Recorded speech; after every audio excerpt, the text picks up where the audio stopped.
ప్రియరా, రెండవదిగా ఈ బోలంకున్నటువంటి ప్రత్యేకత ఏంటో తెలుసా? బోలంలో కొన్ని లక్షణాలు ఉన్నాయి. ఏంటి? రెండు రెండు ప్రత్యేకతలు మనం చూసాం. మొట్టమొదటి లక్షణం ఏంటంటే అది చేదుగా ఉంటుంది. రెండవది అది సువాసన వెదజల్లుతుంది. ఏ విధమైనటువంటి సువాసన వెదజల్లుతుంది? పరిమళ వాసనగా. పరిమళం అంటే మీకు తెలుసు కదా, సువాసనను వెదజల్లిస్తుంది అనమాట. ఒక పరిమళం అనమాట. అంటే ఒక పరిమళ సువాసనగా మనను వెదజల్లేలాగా చేస్తుంది ఈ యొక్క బోలము. రెండవదికి బోలం ఏం చేస్తుంది తెలుసా? సూక్ష్మ క్రియలను చంపేస్తుంది. ఏం చేస్తుంది చెప్పండి? అందరూ కూడా ఇలా చూడాలి. అమ్మ, ఎవరైనా పడుకుంటున్నారా? అందరూ దేవునికి స్తోత్రం చెప్పండి. ఈ బోలం ఏం చేస్తుందంటే సూక్ష్మ క్రిములను చంపేస్తుంది. సూక్ష్మ క్రిములు అనగా అర్థం ఏంటో తెలుసు ఎవరికైనా? చదువుకున్న పిల్లలు చెప్పండి, సూక్ష్మ క్రిములు అంటే అర్థం ఏంటి చెప్పండి? సూక్ష్మ క్రిములు అంటే కంటికి కనబడినటువంటి క్రిములు. వాటిని మనము ఆ హాస్పిటల్లో దాన్ని దేంతో చూద్దాం, మైక్రోస్కోప్తో చూస్తేనే ఆ యొక్క సూక్ష్మ క్రిములు కనబడతాయి. మామూలుగా చూస్తే కనబడవు. ప్రియరా, ఈ సూక్ష్మ క్రిములు చంపాలి. ఎలా చంపాలి? కంటికి కనబడవు. కంటికి కనబడినటువంటి సూక్ష్మ క్రియలు చంపాలి. అవి చంపాలంటే మనకు అందరికీ ఏం కావాలి? మైక్రోస్కోప్ కావాలి. మైక్రోస్కోప్ అనగా ప్రియరా దేవుని యొక్క వాక్యము. అండ్ ఆ మైక్రోస్కోప్ ఏంటో మనం చూద్దాము. ప్రియరా, ఇశ్రాయేలు ప్రజలు సంఖ్యాకాండము 23వ అధ్యాయంలో మంచి మాటలు కనబడతాయి. ఇక్కడ చదువుదాం. 23వ అధ్యాయం 23వ వచనం. 23వ అధ్యాయం 23వ వచనం. సెల్ ఫోన్లు మోగకూడదని చెప్పాను. సెల్ ఫోన్ స్విచ్ ఆఫ్ చేసేయాలని చెప్పాను ఇందాక. ఇంకా మోగుతుంది సెల్ ఫోన్. దేవుని నామంలో సెల్ ఫోన్ స్విచ్ ఆఫ్ అయిపోవును గాక. సెల్ ఫోన్ పని చేయకుండా అయిపోవును గాక అనకూడదు. ఆఫ్ చేయండి, స్విచ్ ఆఫ్ చేయండి. 23వ అధ్యాయం 23వ వచనం చదువుదాం. నిజముగా యాకోబులో మంత్రము లేదు, ఇజ్రాయేలులో శకునము లేదు. ఆయా కాలముల యందు దేవుని కార్యములు యాకోబు వంశస్థులకు ఇజ్రాయేలుకు తెలియజెప్పబడును. ప్రియరా, ఆయా కాలంలో దేవుని కార్యములు ఏం చేయబడ్డాయంట? ఇజ్రాయేలుకు చెప్పబడ్డాయట. ఏంటి? ఇజ్రాయేలీలు నిజంగా వారు చేసినటువంటి గొప్ప పని ఏంటో తెలుసా? ఏంటి? దేవునికి బలి అర్పణ చేశారు. దేవునికి ఇష్టమైనది ఏంటో తెలుసా? బలి అర్పణ. మనకు బాగా తెలుసు, ఇంతకుముందు చెప్పాను. కయీను అర్పణ, హేబేలు అర్పణ కోసం చెప్పాను. కయీను అర్పణను ఎందుకు దేవుడు అంగీకరించలేదు? హేబేలు అర్పణ దేవుడు ఎందుకు అంగీకరించాడు? హేబేలు అర్పణను? హేబేలు శ్రేష్టమైనటువంటిది ఇచ్చాడు, అంటే బలి అర్పణ ఇచ్చాడు దేవునికి. కయీను తన పొలంలో ఉన్నదాన్ని తీసుకుని వచ్చాడు. దేవునికి ఇష్టమైనది బలి కాబట్టి ఆ యొక్క బలిని దేవుడు అంగీకరించాడు. ఇక్కడ ఇజ్రాయేల్ ప్రజలు చేసినటువంటి మొట్టమొదటి పని ఏంటో తెలుసా? ఒక గొర్రె పిల్లను తండ్రికి బలిగా అర్పించారండి. వారు ఎన్నో పాపాలు చేశారు, ఎన్నో భయంకరమైనటువంటి క్రియలు చేశారు వాళ్ళు. ఇంకా మనం చెప్పకూడదు కానీ భయంకరమైనటువంటి హేయమైనటువంటి కార్యాలు చేశారు వాళ్ళు. ప్రియరా, ఆ పాపాలని అన్నిటినీ కూడా దేవుడు క్షమించి వారు బలి అర్పించినందుకు, గొర్రె పిల్లను బలి అర్పించినందుకు వారు చేసిన ప్రతి పాపాన్ని దేవుడు క్షమించాడండి. దేవుడు అనగా అర్థం ఏంటో తెలుసా? క్షమించేవాడు. నేను చేస్తూ ఉంటాను, అయితే ఆయన క్షమించాలి అంటే నువ్వు చేస్తూ ఉంటే క్షమించడు. ఒక్కసారి నువ్వు బలి అర్పించిన తర్వాత నువ్వు మరలా పాపం జోలికి వెళ్ళకూడదు. బలి అర్పించలేనంత వరకే ఆ పాపాలకు ప్రాయశ్చిత్తం. బలి అర్పించిన తర్వాత కూడా నేను బలి అర్పించాను, మరలా వెళ్తాను, మళ్ళా పాపం చేస్తాను, మళ్ళా బలి అర్పిస్తానంటే దేవుడు ఒప్పుకోడు ప్రియారా. అందుకే సర్వమానవాళ్ళందరి కొరకు యేసుక్రీస్తు ఒక్కసారి ఏమైపోయాడు? బలి అయిపోయాడు. ఆయన ఒక్కసారి అందరి కోసం బలి అయిపోయాడు, ఒక్కసారి రక్తం చిందించాడు. ఒక గొర్రె పిల్ల రక్తాన్ని అభిషేకించినటువంటి ఇజ్రాయేల్ ప్రజల పాపాలనే కడిగినటువంటి దేవుడు క్రీస్తు రక్తంలో నీ పాపాలు కడుగుకుంటే ఆయన నిన్ను క్షమించడా? చాలామంది అమ్మా దేవుని సన్నిధికి రండమ్మా, దేవుని నమ్ముకోండి అమ్మా అంటే చాలా పాపాలు చేసామండి, వద్దండి. అమ్మా, వైద్యుడు ఎవరికి కావాలి? జ్వరం వచ్చిన వాళ్ళకి, రోగం వచ్చిన వాళ్ళకి కదా డాక్టర్ కావాలి. డాక్టర్ ఎవరికి కావాలంటే రోగం వచ్చిన వాడికి, అనారోగ్యంతో ఆరోగ్యంగా ఉన్న వాళ్ళకి వైద్యుడు అవసరం లేదు. అలాగే ప్రియరా, మనకు క్రీస్తు కావాలి, ప్రతి ఒక్కరికి కావాలి. ఇక్కడ ఉన్న వాళ్ళందరూ ఏ పాపం చేయలేని వాళ్ళు కాదు. లోకంలో ఉన్న వారందరూ పాపము చేసిన వారు కాదు.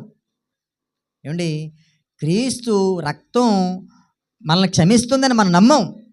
మన పాపాల్ని క్రీస్తు రక్తం కడుగుతుందని విశ్వసించాం. అందుకే ప్రియర మనము దేవుని సన్నిధిలో ఉన్నాం. ఇంకా చాలామంది నమ్మట్లేదేమో. ఈ యొక్క ఉదయకాల సమయంలో తెలియజేస్తున్నాను, క్రీస్తు నా పాపాన్ని కడగగలదు, నా పాపము క్షమించగలదు. నమ్మి విశ్వసించినట్లయితే నీ పాపములు ఇప్పుడే క్షమించబడతాయి. దేవునికి స్తోత్రం కలుగును గాక. ఆ మధ్యకాలంలో కరోనా సమయంలో కొంతమంది మరణించారు కదండి. చాలామందికి కరోనా వచ్చింది, చాలామంది చచ్చిపోయారు. అంటే వాళ్ళని చూసి కొంతమంది ఏమని తెలుసా, వాళ్ళు ఏ పాపం చేశారో అందుకే చచ్చిపోయారు. అంటే చనిపోయిన వారందరూ పాపం చేసిన వారా? భూమి మీద ఉన్న వారందరూ ఏ పాపం చేయలేదా? ప్రియరా, ఏమండి, కొంతమంది ఏమనుకుంటారంటే, అమ్మా మనం అందరం కూడా ఇప్పుడు నీతిమంతులము, పరిశుద్ధులము, క్రీస్తు మనకు అనుకో రక్తం చిందించాడు కదా, తన రక్తంతో మనల్ని ఉచితంగా మన పాపాలకు అడిగాడు, మన నీతిమంతులుగా చేశాడంటే, ఊరుకోండి పాస్టర్ గారు, మనం నీతిమంతులు ఏంటి, నీతిమంతుడు లేడు కదా, బైబిల్లో ఉంది కదా, అందరూ పాపులని ఉంది కదా, బైబిల్లో అందరూ పాపులని ఉంది కదా, నీతిమంతుడు లేడు, ఒక్కడూ లేడు అని బైబిల్లో ఉంది కదా, మీరేంటంటే మనల్ని నీతిమంతులు అంటారంటే ఏంటి? వాక్యం తెలియక అలాంటి మాటలు మాట్లాడతారు. నేను అంటాను, క్రీస్తు రక్తంలో కడగబడలేనప్పుడు నువ్వు పాపం చేసిన వాడివే, పాపం చేసిన దానివే. ఎప్పుడైతే క్రీస్తు రక్తంలో కడగబడ్డామో మనము నీతిమంతులుగా తీర్చబడ్డాం, పవిత్రులుగా తీర్చబడ్డాం దేవుని యొక్క కృప వలన మాత్రమే. ప్రియ, బైబిల్లో ఎంతోమంది మనకు నీతిమంతులు కనబడుతున్నారు. ఆ నీతిమంతుల జాబితాలో దేవుడు మనల్ని చేరుస్తానంటున్నాడు. ఆ నీతిని మనము కాపాడుకోలేకపోతున్నాం. అందుకే మనం నీతిమంతుని చెప్పలేకపోతున్నాం. చిన్న ఎగ్జాంపుల్ చెప్తాను. ఒక తండ్రికి సమాజంలో మంచి గౌరవం ఉంది, మంచి పేరు ఉంది, అతనికి మంచి ఆస్తి కూడా ఉంది. మంచి ఆస్తి ఉంది, గౌరవం ఉంది, పేరు ఉంది, గుర్తింపు ఉంది. తన కుమారుడి మీద సమాజానికి గౌరవం లేదు. అందరూ ఆ కుమారుడిని చూసి తిట్టుకుంటున్నారట, అసహించుకుంటారట. ఎప్పుడైనా అలా దారిలో కనబడితే చిచి వీడా అనుకుంటారట. పాపిష్టి పనులు చేశాడేమో, క్రియలు బాలేవేమో. ప్రియరా, ఆ కుమారుడు ఎంత పాపిష్టవాడైనా, ఎంత చెడ్డవాడైనా, ఆ కుమారుడు తన తండ్రికి ఉన్నటువంటి ఆస్తి ఆ కుమారుడు కాకపోతుందా? వినాలి. ఆ కుమారుడు పాపిష్టవాడు అవ్వచ్చు, త్రాగిపోతూ అవ్వచ్చు, తిరిగిపోతూ అవ్వచ్చు, కానీ ఆ తండ్రికి ఉన్నటువంటి ఆస్తికి వారసుడు కాకపోతాడా? ఆ కుమారుడు తన తప్పును తెలుసుకొని తన అవిధేయ క్రియలను విడిచిపెట్టి తన తండ్రి దగ్గరికి వచ్చినప్పుడు ఆ ఆస్తికి ఆ కుమారుడే వారసుడు. దేవునికి స్తోత్రం కలుగును గాక. అందరూ చప్పట్లు కొడదాం బిగ్గరగా. ప్రియ, మన పాపాన్ని మనము తెలుసుకొని, మన క్రియలను మనము తెలుసుకొని, అవిధేయమైన క్రియలను, పాపపు క్రియలను విడిచిపెట్టి మనము తండ్రి దగ్గరికి వచ్చినట్లయితే ప్రియరా, మనము నీతిమంతులం ప్రియరా. ఎందుకంటే ఆయన మనను నీతిమంతులుగా ఉండాలని కోరుకుంటున్నాడు. మన నీతిమంతులు చెయ్యాలనే తన కుమారుని లోకానికి పంపించాడు. మనమందరం కూడా నీతిమంతులము. దేవుని యొక్క కృపను బట్టి మనము పరిశుద్ధుల యొక్క గుంపులోనికి మనము చేర్చబడ్డాం. కనుక ప్రియరా, సమయంలో మరొక మాట నేను జ్ఞాపకం చేస్తాను. ఈ సూక్ష్మజీవులు మనలో కనబడలేనటువంటి ఈ సూక్ష్మజీవులు ఏం చేయాలంటే చంపబడాలి. ఈ బోల అనుకున్నటువంటి ప్రత్యేకత ఏంటో తెలుసా? సూక్ష్మ క్రియలను చంపేస్తుందట. ఎందుకంటే అది చాలా పవర్ఫుల్ అటండి, చాలా పవర్ ఉంటుందట దానికి. అందుకే యేసుక్రీస్తు వారు పుట్టినప్పుడు బోలమును తీసుకొచ్చారు. ఎందుకో తెలుసా? ఆ చిన్నప్పుడు పిల్లలు పుట్టినప్పుడు వాళ్ళ దగ్గర కొంత దుర్వాసన వస్తుందండి, దుర్వాసన వస్తుంది. అందుకే మన వాళ్ళు ఏం చేస్తారు? సాంబ్రాన్ని వేస్తూ ఉంటారు. సాంబ్రాన్ని వేసి చక్కగా ఇల్లంతా సువాసనగా ఉంచేలా చేస్తూ ఉంటారు. అదే కొంతమంది ధనవంతులైతే బోలముని వేస్తూ ఉంటారట. బోలం అంటే ఏంటి తెలుసా? ఆ చిన్నపిల్లలకి అట్ట అండి, ఆ బ్యాక్టీరియా కంటికి కనిపించి బ్యాక్టీరియా దగ్గరికి రానివ్వదట, చంపేస్తుందట. బోలానికి అంత గొప్ప శక్తి ఉంటుందండి. అందుకే ప్రియరా, రాజుల ఇళ్లలో బోలం ఉంటుంది. అది చాలా అద్భుతమైనటువంటి సువాసనను వెదజల్లుతోంది. కంటికి కనబడిన సూక్ష్మజీవులను ఇంట్లోకి రానివ్వదు. మనకి ఇంతకుముందు తెలుసు కదండి, ఇంతకుముందు రోడ్లు లేనప్పుడు కల్లాపులు వేసేవారు. ఎందుకు వేస్తారు కల్లాపులు? కొంతమంది తెలియదు. కొంతమందికి ఎందుకు వేస్తారు కల్లాపు తెలియదు. ఏదో వేసేసుకుంటున్నామండి అనుకుంటారు. కల్లాపు ఎందుకు వేస్తారు తెలుసా? ఇంటిలోనికి సూక్ష్మ క్రిములు రాకుండా, అంటే ఆ పేడలో ఉన్నటువంటి ఒక మంచి లక్షణం ఏంటో తెలుసా? బ్యాక్టీరియాను దగ్గరికి రానివ్వదండి. బ్యాక్టీరియాను మలమే కదండి, దానివల్ల ఏంటంటే అదే కదా, అదే భయంకర దుర్వాసన వస్తుంది అనుకుంటాం. మనకు దుర్వాసనే, కానీ అది పురుగులకి యాంటీబయోటిక్ లాంటిదన్నమాట. పురుగుల్ని పాముల్ని లోపలికి రానివ్వదట. అందుకే ఇప్పటికే కూడా పల్లెటూరుల్లో ఆ యొక్క కల్లాపులు జల్లుతూ ఉంటారు, ఇంటి చుట్టూ కల్లాపు వేసుకుంటూ ఉంటారు. మనకు దాని చరిత్ర తెలియదు, ఏమీ తెలియదు, కల్లాపు వేసుకుంటాం అంతే, లేదా మానేస్తాం. ప్రియారా ఏంటి, అందుకే ప్రియారా మన పుట్టినటువంటి పిల్లల్లో కూడా సాంబ్రాన్ని వాడుతూ ఉంటారు, బోలాన్ని వాడుతూ ఉంటారు. ఎందుకంటే అవి సూక్ష్మ క్రిములను దగ్గర రానివారు. మీకు అందరికీ బాగా తెలుసా ఏంటి, ఇళ్లలో కొంతమంది ఇళ్లలో పిడకల పొగ వేసుకునేవారు. అమ్మాయి గుర్తుంది ఎవరికైనా? ఎండబెట్టిన పిడకలు ఏం చేసేవారు, ఇంట్లో పెట్టి పొగ వేసేవారు. ఎందుకు వేస్తారు పొగ? ఇంట్లో ఉన్న దోమలు ఏమి రాకుండా ఆ పొగకి చచ్చిపోతాయి, బయట లోపలికి రావని పొగేస్తూ ఉంటారు ప్రియుడా. ఎందుకంటే ప్రియుడా వాటిలో అంటే ఆ దోమలను నియంత్రించే శక్తి వాటిలో ఆ యొక్క పొగలో ఉంటుందా, దాంట్లో ఉంటుంది కనుక ఏంటి, ఇప్పుడు ఏమీ లేవు, అన్ని ఆల్అవుట్లు వచ్చేసాయి, గుడ్ నైట్లు వచ్చేసాయి, ఇంకా రకరకాలుగా అన్ని ఎన్నో లిక్విడ్స్ వచ్చేసాయి. ప్రియ ఏదేమైనా కూడా ఈ బోలానుకున్నటువంటి శక్తి ఏంటో తెలుసా? సూక్ష్మ క్రియలను సహితము చంపే శక్తి ఉంటుందట. ప్రియ దేవుని వాక్యము హెబ్రీయులకు రాసినటువంటి పత్రికలో ఒక మంచి మాట మనకు కనబడుతుంది. ఆ మాటను మనం చదువుకుందాం. ఈరోజు ప్రభుబల్ల ఉంది కనుక మనము తొందరగా వాక్యాన్ని ముగించుకుందాం. చదవండి, హెబ్రీయులకు రాసినటువంటి పత్రిక 12వ అధ్యాయము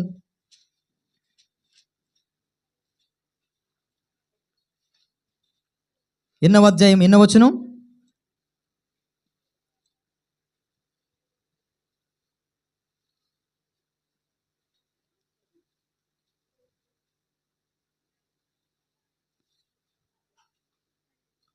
నాలుగవ అధ్యాయం అండి, 4వ అధ్యాయము 12వ వచనం చదవండి ఒకసారి.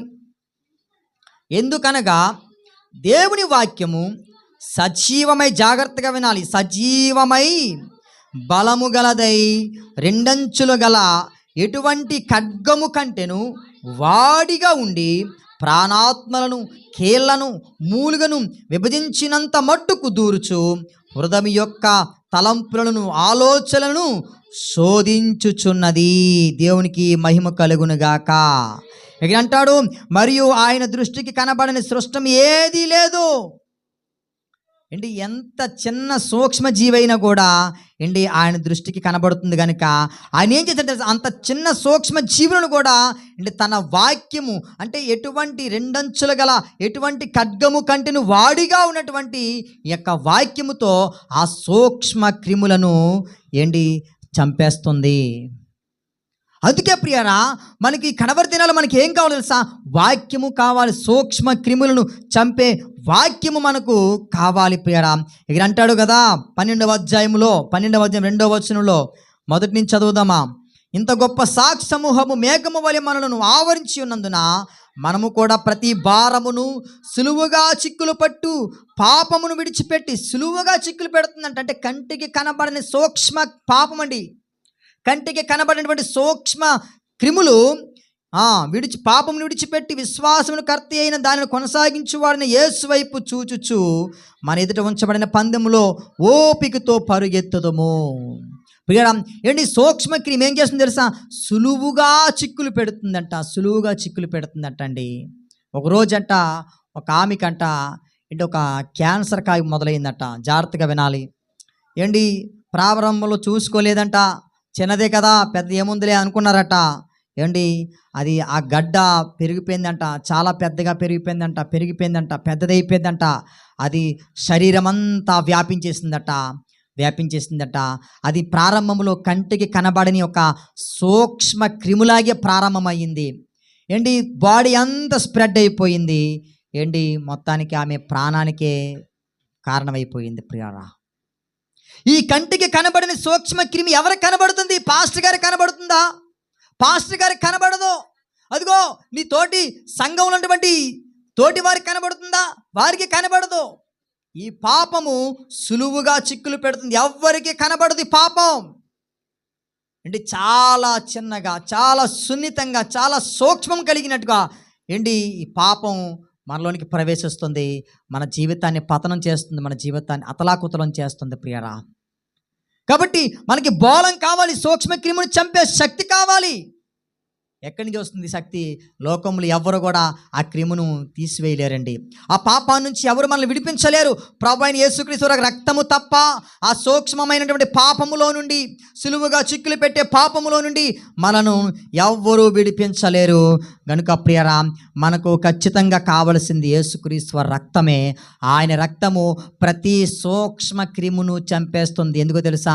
ఆయన రక్తంలో పాపము లేదు. పాపమున్న రక్తము పాపాన్ని కడగలేదు.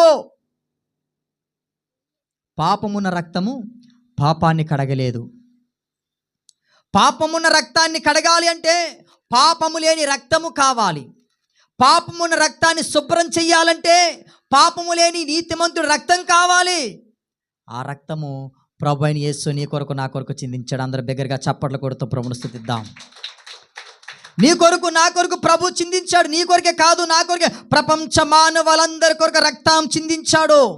ప్రతి ఒక్కరిలో ఉన్నటువంటి సూక్ష్మమైనటువంటి పాపాన్ని తీసివేయాలని, కంటికి కనబడినటువంటి పాపాన్ని తీసివేయాలని. కొంతమంది మనకు కనబడుతూ ఉంటారు, రోడ్డు మీద తాగేసి పడిపోతూ ఉంటారు. కొంతమంది వ్యభిచారులుగా చలమని అవుతుంటారు, కొంతమందికి దొంగలుగా చలమని అవుతుంటారు. వాళ్ళు పాపులండి అని అనుకుంటాం, కానీ చాలామందికి ఎవ్వరికి కనబడినటువంటి పాపాలు, భయంకర పాపాలు చేసేవారు ఉంటారండి.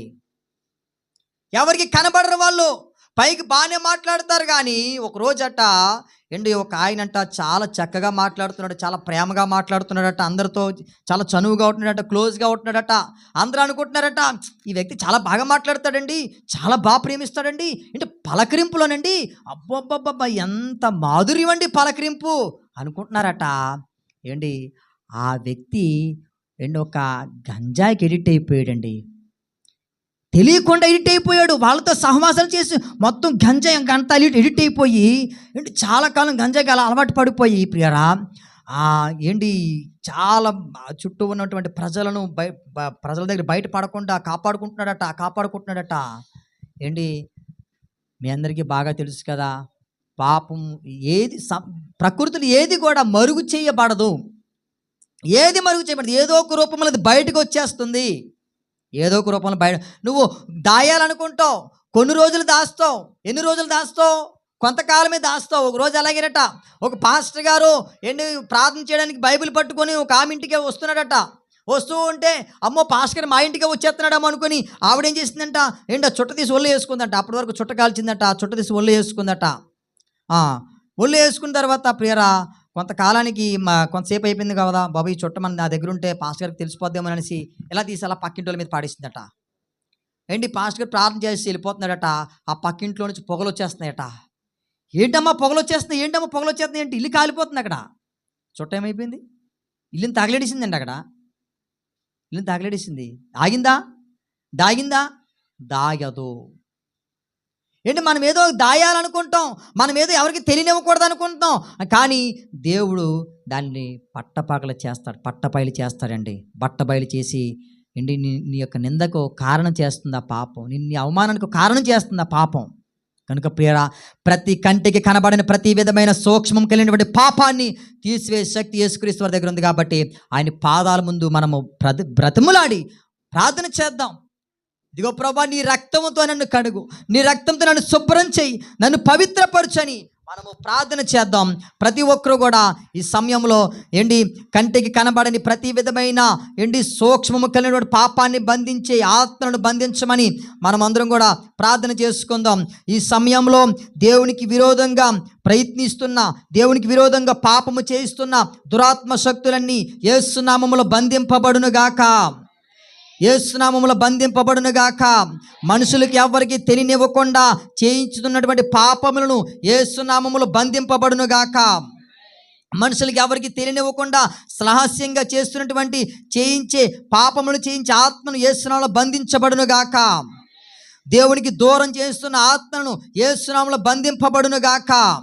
వాక్యాన్ని సరిగ్గా విననివ్వకుండా, ఈ వాక్యం నా కొరకే అనుకోనివ్వకుండా చేసే ఆత్మను యేసు నామములో బంధింపబడునుగాక. వాక్యము దగ్గరికి వచ్చి ఆ పాపాన్ని కడుక్కోకుండా చేసే ఆత్మలను యేసు నామములో బంధింపబడునుగాక. ఆమేన్, ఆమేన్. దేవుని నామానికి మహిమ కలుగునుగాక. ప్రియులారా, ఇంతవరకు మనము చాలా విషయాలు మనం బోలం గురించి ధ్యానం చేసాం. ఈ బోలంకు ఉన్నటువంటి ప్రత్యేకత ఏంటో తెలుసా? ఇది చేదుగా ఉంటుంది, కానీ మనల్ని ఏం చేస్తుంది? శుభ్రం చేస్తుంది. మన కడుపులో ఉన్నటువంటి కుళ్ళంతా తీసేస్తుంది. కడుపులో ఉన్న కుళ్ళంతా తీసి పడేస్తుంది ప్రియరా. అలాగే ఏంటి ఈ బోలనుకున్నటువంటి ప్రత్యేకత ఏంటో తెలుసా? సువాసన వెదజల్లేలా చేస్తుంది. కొంతమంది జీవితాల్లో ప్రియరా ఏంటి వారి జీవితాల్లో సువాసన వెదజల్లనివ్వకుండా నిందలు, అవమానాలు, భయంకర పరిస్థితులు చోటు చేసుకుంటే నువ్వు అనుకోవచ్చు, నా జీవితము ఇలా నిందల్లోనే ఉండిపోవాలా, నా జీవితము ఇలా భయంకరమైనటువంటి ఏంటి ఆ శోధనలోనే ఉండిపోవాలా అని మనము అనుకుంటాం. కానీ నేనంటాను, ఆ నిందలే నీకు ఆశీర్వాదకరంగా మారబోతున్నాయి. ఆ నిందలే నీకు దీవెనకరంగా మారిపోతున్నాయి. కారణం ఏంటో తెలుసా? యోసేపు ప్రియరా గోతులో పడవేయబడ్డాడు.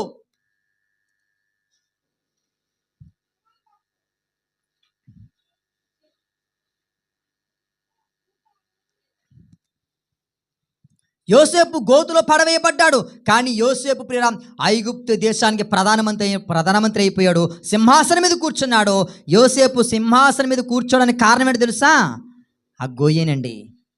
గొయ్యే సింహాసనం మీద కూర్చోబెట్టేది కారణం ఏంటి తెలుసా? గోతులో ఉన్న ప్రభుని స్తుతించాడట. ఎక్కడున్న స్తుతించాడు ప్రభుని? గోతులో ఉన్న ప్రభుని స్తుతించాడట. నువ్వు నిందల్లో ఉన్నా ఏంటి, నువ్వు శోధనలో ఉన్నా, నువ్వు ప్రభుని స్తుతించగలిగితే ఆ నిందలే నీకు దేవుడు ఆశీర్వాదకరంగా మారుస్తాడు. ఆ నిందలే, ఆ శోధనలే నీకు దేవుడు దీవెనకరంగా మారుస్తాడు. గనుక ప్రియమైన దేవుని సంగమా, నిందలతో ఇబ్బంది పడుతున్నానని, నిందలతో శోధనతో నా జీవితం ఎలా కొనసాగిపోతుందని, ఏంటి భయంకర ఆర్థిక ఇబ్బందులను చుట్టుముట్టేసాయని నువ్వేమాత్రము దిగులు చెందవద్దు. ఏంటి ఆ ఆర్థిక ఇబ్బందుల నుంచి దేవుడు నిన్ను పైకి లేవనెత్తుతాడు. ఆర్థిక ఇబ్బందుల నుంచే దేవుడు నిన్ను ఆశీర్వాదకరంగా నడిపిస్తాడు. నిన్ను దేవుడు ఉన్నతంగా దీవిస్తాడు ప్రియరా. చాలా నిందలు వస్తూ ఉంటే నిందలు రావాలి. నిందలు ఎంతగా వస్తే అంతగా ఆశీర్వదించబడతావు. ఏంటి కొంతమందికి మనము ప్రతిరోజు టిఫిన్ పెడుతున్నాం. ఏంటి గత నెలలో చెప్పాను, అమ్మ మరి ఇలాగా భోజనాలు పెట్టాలని ఆలోచన కలిగి ఉన్నాను, కొంతమంది వృద్ధులకి ఏదో చేయాలని ఆలోచన ఉంది, చెయ్యాలి అని చెప్పినప్పుడు మీరందరూ ప్రార్థన చేశారు. దేవుడు కృప చూపించాడు. ఏంటి కొంతమంది, ఎక్కువ మందికి మనం పెట్టలేం కదా, కొంతమందికి మనం పెడుతున్నాం. ఏమిటి ఆ కొంతమందికి పెట్టే దాంట్లో శోధనలు, నిందలు ఎలా పెడేస్తున్నాడో. ఇక గోడలకు ప్లాస్టింగ్లు లేవు, కిటికీలు లేవు, ఆ తలుపులు లేవు, ఎలా పెడేస్తున్నాడో. అయినా ఎవరు పెట్టమన్నారు? వీళ్ళకి ముసలోళ్ళకి వీళ్ళకి ఎవరు లేరు, అందరూ ఉన్నారు కదా, వీళ్ళకి ఎట్టాలా? పెట్టేవారిని పెట్టనెవరు? వాళ్ళు పెట్టరు. తినేవారిని తిన్నెవరు? వాళ్ళు తినరు. ఏంటి కొంతమంది వచ్చి చక్కగా టిఫిన్ చేస్తూ ఉంటే, హే ఎందుకు వెళ్తున్నావు అక్కడికి, తినకో అన్నారట. ఏమో నాకు తెలియదు, మరి పరిశుద్ధాత్మ ప్రేరేపిస్తున్నాడు. కొంతమంది రాలేదు ఈరోజు. నాకు ఒక ఆలోచన వచ్చింది, ఎందుకు రాలేదు? తినకూడదు అన్నారట. తిన్న అన్నంలో మట్టి కొట్టేటువంటి వ్యక్తులు ఉన్నారండి లోకంలో. తినేవాడిని తిన్నెవరో, పెట్టేవాడిని పెట్టనెవరో, సహాయం చేయరు, చేసేవాళ్ళని చేయనివ్వరు. తిన్నాన్నలో మట్టి కొట్టేటువంటి వ్యక్తులు చాలామంది ఉన్నారు. నిందలు వస్తాయి. ఈ పాస్టర్కి ఎలా వచ్చేస్తున్నాయి అంటావు, డబ్బు ఎక్కడి నుంచి వచ్చేస్తుంది అంటావా? కొంతమంది అనుకుంటారు. నేనంటాను, పరలోకము నుండే ధనముకు సమకూర్చబడుతుంది. దేవునికి స్తోత్రం కలుగును గాక. పరలోకము నుండే ఆ నిధులు కుమ్మరించబడుతున్నాయి. పరలోకము నుండి నిధులు కుమ్మరించబడినప్పుడు నువ్వు మనుషుల వైపు చూడక్కర్లేదు, నువ్వు గొప్ప కార్యాలు చేస్తావు, నువ్వు మంచి పనులు చేస్తావు. ఒక మాట చెప్పి నేను ముగించేస్తాను. మత్తయి సువార్తలో కొన్ని మాటలు చెప్పి శ్రద్ధగా మరి వాక్యాన్ని వినాల్సిందిగా మీకు మనం చేస్తున్నాను. ముగించేసుకుందాం. 24వ అధ్యాయం అనుకుంటున్నాను. 25వ అధ్యాయం. 25వ అధ్యాయంలో ఇక్కడ 43 నుంచి మనం చదువుదాం. పరదేశునై ఉంటిని, అందరూ వినాలి. పరదేశునై ఉంటిని, మీరు నన్ను చేర్చుకొనలేదు. దిగంబరినై ఉంటిని, మీరు నాకు బట్టలు ఇయ్యలేదు. రోగినై చెరసాలలో ఉంటిని, మీరు నన్ను చూడరాలేనదని చెప్పాను. అందుకు వారు, ప్రభువా, మేమెప్పుడు నీవు ఆకలిగొని ఉండుట అయినను, దప్పికొని ఉండుట అయినను, పరదేశివై ఉండుట అయినను, దిగంబరినై ఉండుట అయినను, రోగివై ఉండుట అయినను, చెరసాలలో ఉండుట అయినను చూచి నీకు ఉపచారము చేయకపోతిమి అని ఆయనను అడిగిరి. అర్థమైందమ్మా? బైబిల్ భాష అర్థమైందా? ఇక్కడ ఉన్న అర్థం ఏంటంటే యేసుక్రీస్తు వారు అంటున్నారట, నేను బట్టలు లేకుండా ఉన్నాను, నాకు బట్టలు ఇవ్వలేదు. నేను ఆకలితో ఉన్నాను, నాకు అన్నం పెట్టలేదు. నేను దాహంతో ఉన్నాను, మీరు నాకు నీళ్ళు ఇవ్వలేదు. నేను చెరసాల్లో ఉన్నాను, మీరు నన్ను విడిపించలేదు, నన్ను చూడడానికి రాలేదు అంటున్నారట. వాళ్ళకి అందరికీ అర్థం కావట్లేదు. ఏంటి ప్రభు, నువ్వెప్పుడు బట్టలు లేకుండా ఉన్నావు, రాజవస్త్రం ఏంటి, నిలువుటంగి, ప్రపంచంలో ఎవరు ధరించలేనటువంటి నిలువుటంగిని ధరించావు. నువ్వెప్పుడు ఆహారం లేకుండా ఉన్నావు, అసలు నీకు ఆకలే ఉండదు కదా. నీవెప్పుడు దప్పికతో ఉన్నావంటే ఏంటి, ఆ పైన మనం చదువుదాం, పై వచనంలో, మీరు నాకు భోజనము పెట్టి తిరి. ఇంకా కిందకు వచ్చేస్తే మనకు అసలు విషయం అర్థమవుతుంది. 40 వచనము, మిక్కిలి అలుపులైన ఈ నా సహోదరులు ఒకరికి మీరు చేసి తిరిగి గనుక నాకు చేసి నిశ్చయముగా మీతో చెప్పుచున్న వారితో అనను. ప్రియరా, ఏంటి, ఎప్పుడైతే మనము ఇతరులకి అన్నం పెడతామో, వస్త్రం ఇస్తామో, ఏంటి, దాహానికి నీళ్ళు ఇస్తామో, మనము డైరెక్ట్గా ఎవరికి ఇచ్చినట్ట, యేసుక్రీస్తు వారికి ఇచ్చినట్ట అండి. యేసుక్రీస్తు వారికి మనం ఇస్తే ఏంటి, కొన్ని నిందలు, కొన్ని రకరకాల మాటలు రాకూడదు, శపించబడతాము, మనకు శాపానికి కారణమైపోతాయి. ఇవి మనము ప్రభువుకే పెడుతున్నాము, మనుషులకు కాదు. వాళ్ళు ఎవరో ఎలాంటి వారు నాకు అవసరం లేదు. ఆ దృష్టికి ఆ సమయానికి ఎవరు జ్ఞాపకం వచ్చారో, 4 అనుకుందాం, 5 అనుకున్నాం. ఒక్కొక్కసారి 2 ఒకరు రాకపోవచ్చు. సరే, ఒక 10 మంది, అందులో ఒకరు ఇద్దరు రాకపోయినా ఒక 8 మందో 7 ఉంటారని ఏంటి, మొన్న జూలై 1వ తారీఖు నుంచి కొంతమంది వృద్ధులకు టిఫిన్ పెట్టడం జరుగుతుంది. ఏంటి, దానికి కొంత ఖర్చు అవుతుంది. ఏంటంటే దేవుడు ఇచ్చినటువంటి ప్రేమ, ప్రియారా. అంటే ఇంకా మన దేవుడు మన చేతులను ఆశీర్వదిస్తే ఇంకా మనం అనేక మందికి పెట్టేటట్లుగా ప్రార్థన చేయాలి.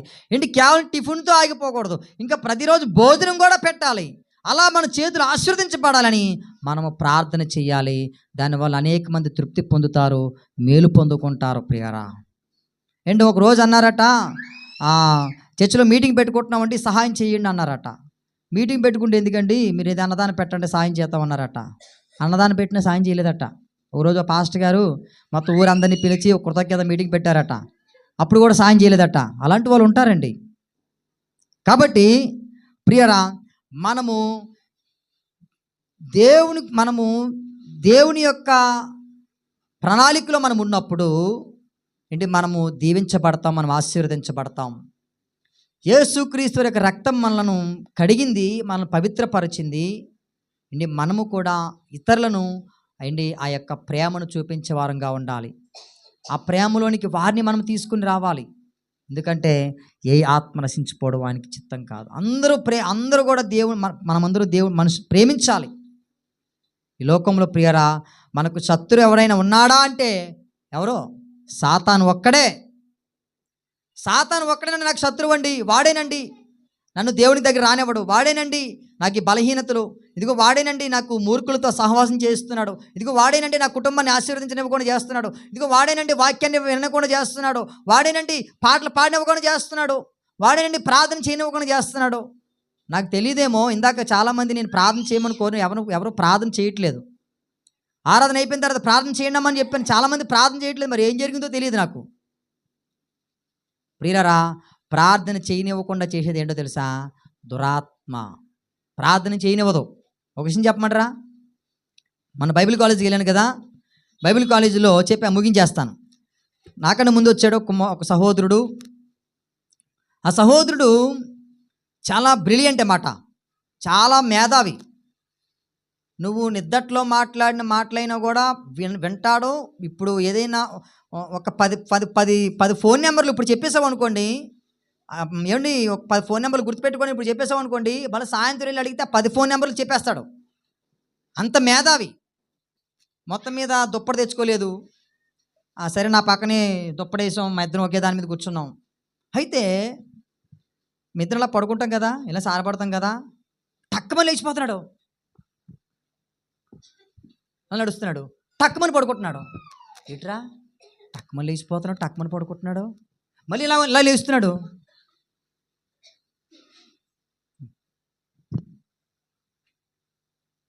వింటున్నారా? చూస్తున్నారా? ఏంటి ఇలాంటివన్నీ చేస్తున్నాడు, నాకు గుండె దడలాడిపోతుంది.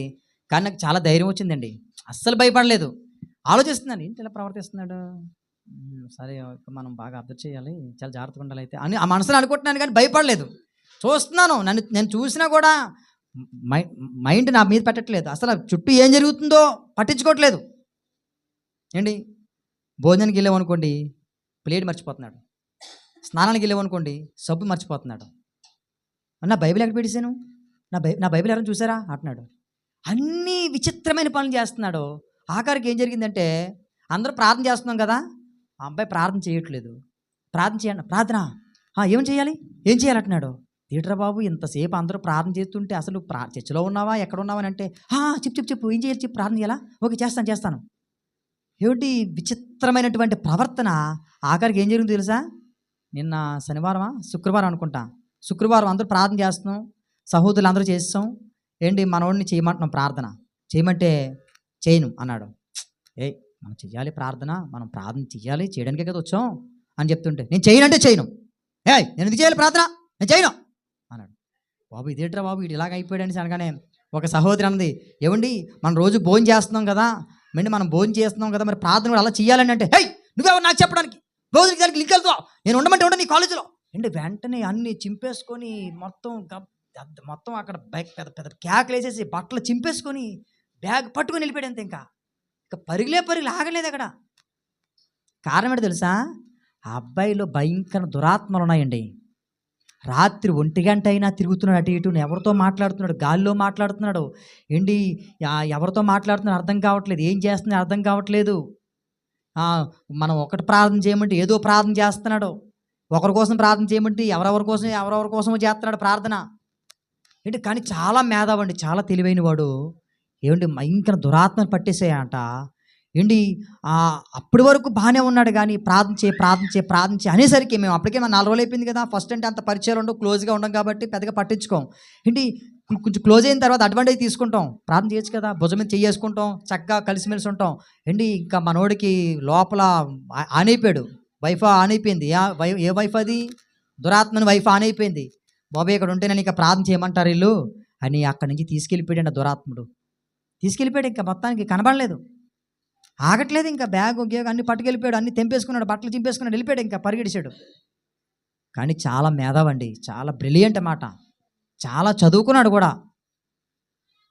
ప్రియరా, ఏంటి కొన్ని మనల్ని ప్రార్థన చేయకుండా చేసేవి దురాత్మలే చేస్తాయి. ప్రార్థన చేయనివ్వకుండా, ప్రార్థన చేయని వారు మీరు ప్రతిరోజు స్తోత్రాలు చెల్లించండి. నేను రాత్రి చెప్పాను కదా, ప్రార్థన చేయడం రాదు అని మానేవద్దు, స్తోత్రం చెల్లించాలి. ప్రతి ఒక్కరు స్తోత్రం చెల్లించాలని ఏంటి చెప్తూ ఉన్నాను. అలా మనము దేవునికి ఏం చేయాలి తెలుసా, స్తోత్రాలు చెల్లించాలి. ఆ స్తుతుల్లో నుండే, ఆ స్తోత్రంలో నుండే దేవునికి ప్రార్థన నేర్పిస్తాడు. ఏంటి మొన్న జూలై 1వ తారీఖు నాడు మిమ్మల్ని అందరినీ ప్రార్థన చేయమని చెప్పాను, చేశారా ప్రార్థన? ప్రతిరోజు ఇంటి దగ్గర ప్రార్థన చేసుకుంటున్నారా? మీరు ప్రార్థన చేసుకోకపోతే మీరు దురాత్మ స్వాధీనంలోకి వెళ్ళిపోతారు, తర్వాత మీరు బాధపడతారు, చాలా కష్టమైపోద్ది. నేను చూశాను, కళ్ళెదురుగా చూశాను, ఆ అబ్బాయి వికృత చేష్టలన్నీ చూశాను, కళ్ళ ముందు అందరూ అన్నారు, అందరూ నేను అన్నయ్య అంటున్నారు. ఏంటి సేవకుడిని కాబట్టి కొంచెం గౌరవం ఇచ్చి మాట్లాడుతున్నారు. అని ఎలా ఉన్నావని అన్ని పక్కన ఎలా ఉంటున్నావని అంటున్నారు. మేము ఉండలేమనియా బాబు, అసలే మాకు అర్థం కావట్లేదు, నువ్వు ఎలా ఉంటున్నావు అంటున్నా. నా పక్కనే పడుకోబెట్టుకుంటున్నానండి, ఏమండి నిజంగా మనము దేవుని ఆత్మచేత నింపబడినప్పుడు దురాత్మలో మన దగ్గరకున్న మనల్ని ఏం చేయలేవు. కాబట్టి నేను మీకు చెప్పే మాట ఏంటో తెలుసా, మనము దేవుని ఆత్మ సహాయాన్ని మనం కోరుకోవాలి. ఎప్పుడు మనం ప్రార్థించే వారంగా ఉండాలి. ప్రార్థన అస్సలు ప్రార్థన రాదు అన్న ఉండకూడదండి. పనిలో ప్రార్థన, ఏంటి ప్రార్థన టైంలో ప్రార్థన, ఎక్కడికి వెళ్ళినా ప్రార్థన, స్తుతులు ఉండాలి మన జీవితంలో, ప్రార్థన ఉండాలి మన పెదాల మీద ఎప్పుడు కూడా. అప్పుడు నీ జీవితం ఆశీర్వాదకరంగా మారుతుంది, నీ జీవితం దీవెనకరంగా మారుతుంది. ఎప్పుడైతే నువ్వు ప్రార్థన దూరం అయిపోతావో ఏంటి సాతానుడు నిన్ను ఆవరించేసి నిన్ను మళ్ళీ నువ్వు సరి చేయబడడానికి చాలా కాలం పడుతుంది. నువ్వు ఇంకా నార్మల్ స్థితిలోకి రావడానికి చాలా టైం పట్టేస్తుంది. అటువంటి పరిస్థితి ఎవ్వరూ తెచ్చుకోకూడదండి. మనము రక్షణ పొందినప్పుడు బాప్తిస్మం ఏ తీర్మానాలు తీసాం అవన్నీ జ్ఞాపకం చేసుకుందాం. జ్ఞాపకం చేసుకుందాం. అంటే సాతానుడు మనం ఏమీ చేయలేడండి. మనం ఏదో భయపడిపోతున్నాం, వాడు ఏదో మనం ఏదో చేసేస్తున్నాడని భయపడిపోతాం. మనం వాడిని ఎదిరించలేము. అందుకే నిన్న శనివారం రమ్మని చెప్తున్నాను, మీకు రారు కొంతమంది. సాతానుడు మనల్ని ఏమీ చేయలేడు, మనల్ని ముట్టలేడు. మనం అవకాశం ఇస్తేనే వస్తాడు. వాడంతటా వాడు ఏమి చేయదు, ఎందుకంటే దేవుడు వాడికి అధికారం ఇవ్వలేదు. వాడు ఏదో చేసేస్తాడేమో అనే భ్రమలోనే మనం బలహీనం అయిపోతున్నాం తప్ప ఏంటి, సాతాన్ని ఎదిరించే శక్తి దేవుడు మనకి ఇచ్చాడు. వాడితో పోరాడే శక్తి మనకి ఇచ్చాడు దేవుడు. కనుక ప్రియరా, వాడిని సాతాన్ని అధిగమిద్దాం. అపవాది తంత్రం ఎరిగిన వారమై ఉండి అపవాది తంత్రాలు, సాతాను తంత్రం మనకి ఎలా తెలుసు? వాక్యం మనకు తెలియాలి, ప్రార్థన మనకు తెలియాలి. కనుక ప్రియరా, ఎప్పుడు మీరు నిరంతరం మీ కుటుంబాల్లో ఎప్పుడు ప్రార్థన ఉండునుగాక. మీ జీవితాలలో నిరంతరము ప్రార్థన ఉండునుగాక. మీ వ్యక్తిగత జీవితాలు దీవెనకరంగా మారునుగాక. మీ ప్రయాణాల్లో, మీ రాకపోకల్లో, మీ జీవిత కాలమంతా కూడా మీ యొక్క పెదాల మీద స్తుతి ప్రార్థన ఉండునుగాక. ఆమేన్, ఆమేన్, ఆమేన్. ఈ సమయంలో మరి ప్రభు బలలోకి మనము పాల్గొందాం. కొరింథీయులకు రాసిన మొదటి పత్రిక 11వ అధ్యాయం. దయచేసి మరి ఎవరైనా చదివినట్లయితే మీ కొరకు మరి ప్రభు బల సిద్ధం చేయబడుతుంది కనుక